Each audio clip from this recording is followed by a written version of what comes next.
Hello YouTube, this is Daniel here from DB Tech Projects, back here with another video. In this video I'm going to be showing you another PowerShell script which I've made. So this PowerShell script is going to get information from a server. So this will get the total memory from the server. It's going to perform a SQL check to see if SQL is installed. It's going to get the IP address of the server. It's then going to get the disk size of the server, and then we're going to create an object in here to provide to the user with those details. So we're going to get the host name from the environment variable and access the computer name.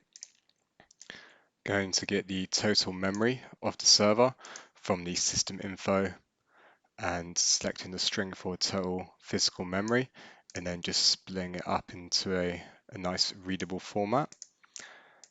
Then the number of CPUs from the environment variable, number of processors, and the logon server from the environment variable logon server, and this will tell you whether the machine is in a workgroup or part of a domain.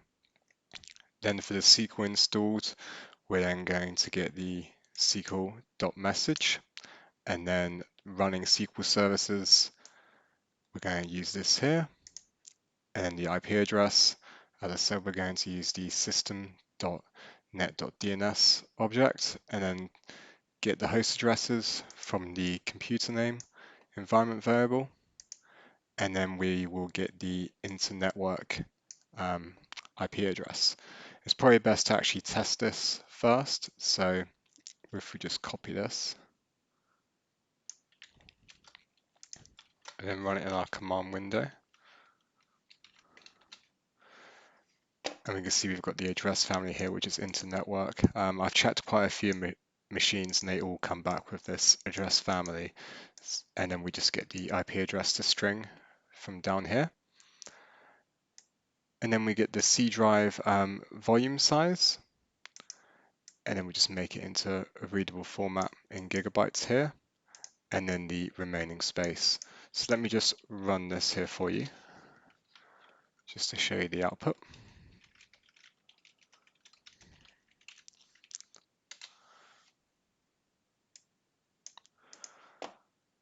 Right, so you can see here we've got the IP address of 192.168.1.88. We've confirmed that SQL is installed on the server.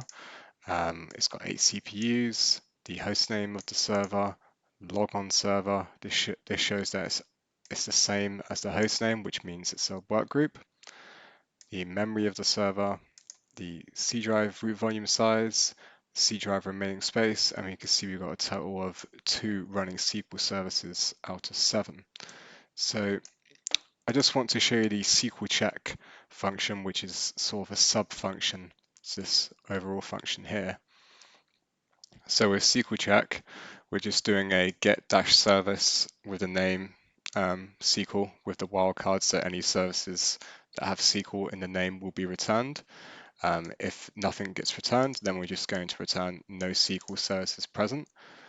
And then, but otherwise, we will get the running services. So get service SQL where object is equal to running, and then we will count them as well with measure object.count.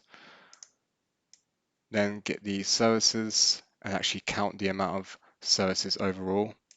So get service-SQL measure object.count. And then we're just creating a PowerShell object here with a message stating that SQL is installed, and then the number of running services. And then we're just turning the running services variable into a string, and then adding a backslash here, and then adding the services variable with a list with the count of services. So this will return, as it's shown down here, 2 out of 7. So yeah, just a little quick PowerShell script for you guys. This could be very useful if you're going to be running this across multiple machines utilizing SCCM or any other sort of management interface like Manage Engine. You can also add in other details into this object as well. You could check if you've got any other like specific services running on the machine if you just take what I've got from this SQL check and change the name here to a different service, like so for SharePoint or something like that, you could do git name and then SharePoint service, and then check for the amount of SharePoint services that are running. You could do the same for email or any other critical services that you need, or for the web service. And you can also run this on another machine by using the enter ps session command, and then just providing that function to that machine. So yeah, guys, that will be the end of this video. If you have any further questions on this script, please let me know. I will, as always, post this script in GitHub and provide you the link. So yeah, please like the video and please subscribe.